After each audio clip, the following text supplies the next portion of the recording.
Hello friends, बात करते हैं इंडियन एयरफोर्स की, जिसने अभी हाल में ब्रिटेन की रॉयल एयरफोर्स से उसके 9 जगुआर विमान खरीदे हैं। रॉयल एयरफोर्स ने ये जहाज रिटायर कर दिए हैं और रॉयल एयरफोर्स के पास जो बाकी जगुआर विमान है उनको भी खरीदने की बात चल रही है। तो आखिर क्यों भारतीय वायुसेना रिटायर्ड जहाज़ों को खरीदने के लिए मजबूर है या दिलचस्पी दिखाती है? इससे पहले भारतीय वायुसेना ने मिराज 2000 खरीदने में भी दिलचस्पी दिखाई थी, MiG-29 भी खरीदने में दिलचस्पी दिखाई थी। सिर्फ ब्रिटेन नहीं, अगर हम बात करते हैं ओमान की या फ्रांस की या इक्वाडोर की, वहाँ से भी भारतीय वायुसेना चाहती थी कि उनके रिटायर्ड जगुआर विमान खरीद लिए जाएं। कई बार भारतीय वायुसेना ने रशिया से बात की कि वो MiG-29 के पुराने जहाज उन्हें दे दें और इसी तरीके से मिराज 2000 खरीदने के लिए फ्रांस से, कतर से और ग्रीस से भी बात हुई। तो आखिर ये क्यों किया जाता है? भारतीय वायुसेना दुनिया की चौथी या पांचवी सबसे बड़ी वायुसेना है, तो इस तरीके का स्टेप क्यों लेती है कि भारतीय वायुसेना को रिटायर्ड पुराने पड़े जहाज़ों को खरीदने में इंटरेस्टेड है या मजबूरी है? आइए ये भी जानते हैं कि भारतीय वायुसेना की फाइटर स्क्वाड्रन स्ट्रेंथ क्या है और भारतीय वायुसेना के सामने क्या चुनौतियां हैं। हम सब जानते हैं कि भारतीय वायुसेना आज अपने अस्तित्व के सबसे क्रिटिकल फेज से गुजर रही है। इस विषय पर बात करने के लिए आपके साथ हैं ग्रुप कैप्टन उत्तम कुमार देवनाथ, स्वयं एक फाइटर पायलट रहे हैं। कोई शक नहीं है कि भारतीय वायुसेना इस वक्त बहुत ही एक कठिन दौर से गुजर रही है।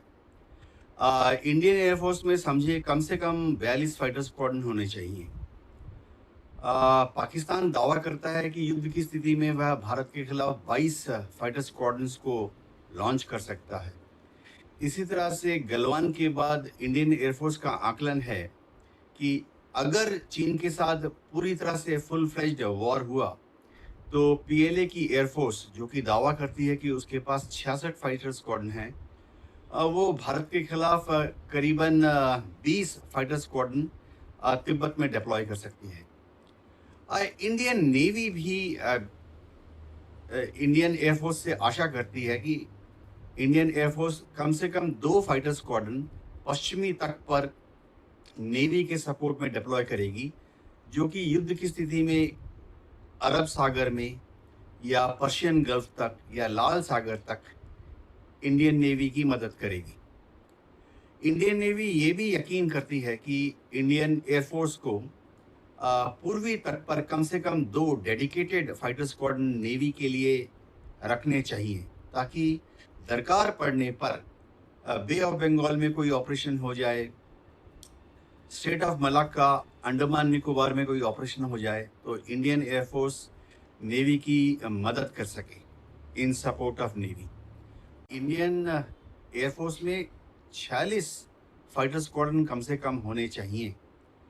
आज की तारीख में मात्र 27 फाइटर स्क्वाड्रन बचे हैं और अगले एक दशक के अंदर 5 जैगुआर स्क्वाड्रन, 3 मिराज 2000 स्क्वाड्रन और 4 MiG-29 के स्क्वाड्रन रिटायर होने वाले हैं। ऐसे में इंडियन एयरफोर्स के पास मात्र 17 फाइटर स्क्वाड्रन बचेंगे। तो ये प्रश्न उठता है कि आखिर भारतीय वायुसेना इस हालात में कैसे पहुंची कि उसे दूसरी वायुसेनाओं के बेकार पड़े जहाज़ों में इंटरेस्ट हो रहा है। क्यों भारतीय वायुसेना को इस तरीके के जुगाड़ का सहारा लेना पड़ रहा है अपने जहाज़ों की सर्विसिबिलिटी को इंश्योर करने के लिए, जिसे कैनिबलाइजेशन कहा जाता है? लास्ट जो सुखोई 30 इंडक्ट हुआ था वो करीबन 2005 के आसपास इंडक्ट हुआ था। उसके बाद 2005 से लेके आज तक यानी पिछले 20 साल में सिर्फ 36 रफाल विमान यानी 2 स्क्वाड्रन रफाल के इंडक्ट हुए हैं। अब कर्नल राठौर देखो, ये समझना पड़ेगा देशवासियों को और भारत सरकार को कि अगर इंडियन एयरफोर्स में 40 या 42 फाइटर स्क्वाड्रन होने चाहिए और अगर हम मान ले कि इंडियन एयरफोर्स एक फाइटर विमान को 40 या 42 साल तक उड़ाती है तो बहुत बड़ा मैथमेटिकल जीनियस होने की जरूरत नहीं है यह समझने के लिए कि हर साल एक नया फाइटर स्क्वाड्रन आना चाहिए, क्योंकि अगर हमारे पास 40 फाइटर स्क्वाड्रन होने चाहिए और हम एक जहाज को 40 साल तक उड़ा रहे हैं तो हर साल एक फाइटर स्क्वाड्रन रिटायर हो रहा है। तेजस विमान पर सबको आशा थी, एचएएल ने बड़े बड़े दावे किए, एडीए ने बड़े बड़े दावे किए, डीआरडीओ ने बड़े बड़े दावे किए, लेकिन तेजस विमान आ नहीं रहे हैं। कुल मिला के बात यह है कि अब इंडियन एयरफोर्स को अगर टू फ्रंट वॉर लड़ना पड़े तो हम कैसे लड़ेंगे? बेकार पड़े जहाजों से पुर्जे निकालकर अपने जहाजों के फ्लीट को ऑन रोड रखना, एयर वर्दी रखना, इस प्रोसेस को कहा जाता है कैनिबलाइजेशन, जो कि वर्ड कैनिबल से बना है, मतलब अपनी ही स्पीशीज को खाना। और यहाँ पर यही होता है, एक सर्विसेबल एयरक्राफ्ट को सर्विसेबल हालत में रखने के लिए पुराने पड़े जंक एयरक्राफ्ट से उसके स्पेयर्स या उसकी एक्सेसरीज या उसका एयर फ्रेम या इंजन के हिस्से निकाल कर लगाए जाते हैं। आपको याद होगा कि जिन पुरानी गाड़ियों के स्पेयर्स आज नहीं मिलते हैं, आपको अगर ज़रूरत होती है तो आप कबाड़ी मार्केट का दौरा करते हैं। ठीक उसी तरीके से तो कैनिबलाइजेशन होता क्या है? कर्नल राठौर, देखिए, मैं तो खुद एयरफोर्स में था, 34 साल था, फाइटर पायलट था। मैंने अपने फ्लाइंग करियर में नैट, हंटर, अजीत, मिग-23 जैसे फाइटर विमान उड़ाए।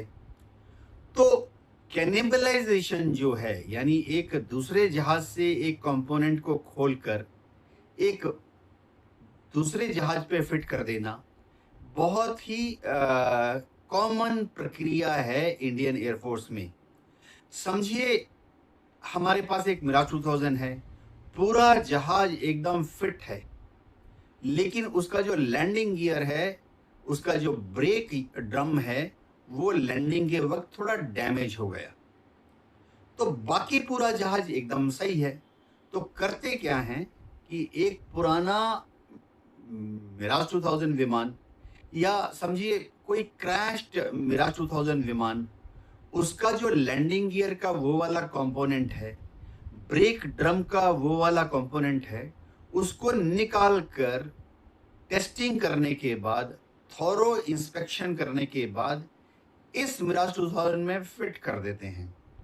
एयरफोर्स के पास एक ही चारा है कि जो पुराने फाइटर एयरक्राफ्ट दूसरे देशों की एयरफोर्स रिटायर कर रही हैं, उनको खरीद कर भारत में ले आएं और उनमें से कल पुर्जे निकाल कर हमारे जो फाइटर विमान हैं उनमें फिट करके हमारे फाइटर विमान को सर्विसेबल रखा जाए। इसे एयरफोर्स की भाषा में कैनिबलाइजेशन कहते हैं। यानी जैसे हमारी एयरफोर्स का समझिए एक जगुआर फाइटर विमान है, उसका हाइड्रोलिक पंप खराब हो गया है, हमें अब उस विमान को फिर से उड़ाने के लिए हाइड्रोलिक पंप को रिप्लेस करना है। तो हाइड्रोलिक पंप तो अब ब्रिटेन बना नहीं रही ना। ब्रिटेन ने तो जगुआर की प्रोडक्शन फैसिलिटी दशकों पहले बंद कर दी।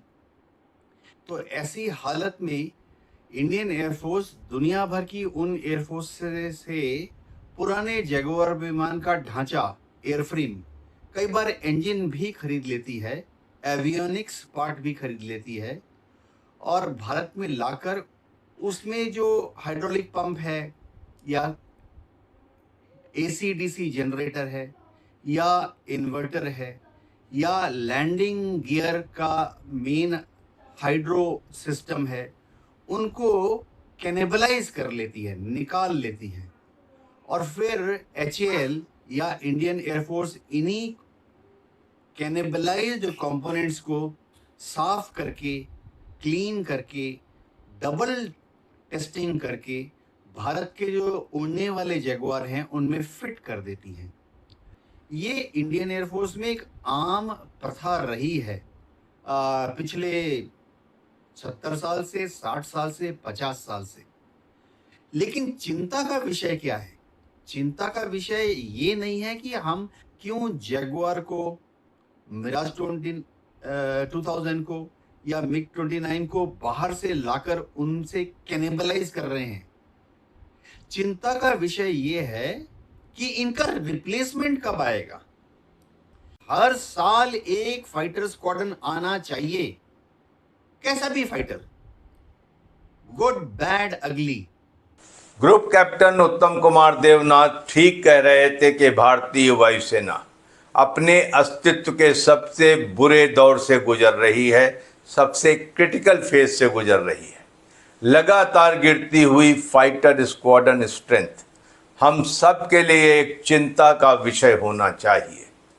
महज 17 फाइटर स्क्वाड्रन्स के साथ भारतीय वायुसेना भारत के आसमानों की रक्षा कैसे कर सकती है, भारतीय सेना और नौसेना को सपोर्ट कैसे कर सकती है, और अगर हमारे थिएटर कमांड्स अस्तित्व में आ जाते हैं तो उन्हें सपोर्ट करने के लिए क्या ये 17 स्क्वाड्रन पर्याप्त होंगे, ये समझने की बात है। और सबसे बड़ी बात ये है कि इस क्रिटिकलिटी को सब समझते हैं और उसके बाद भी कोई अर्जेंसी नहीं दिखती प्रोक्योरमेंट में, रिसर्च एंड डेवलपमेंट में या और कोई ऐसी चीज़ जिससे ये फाइटर स्क्वाड्रन स्ट्रेंथ पूरी की जा सके।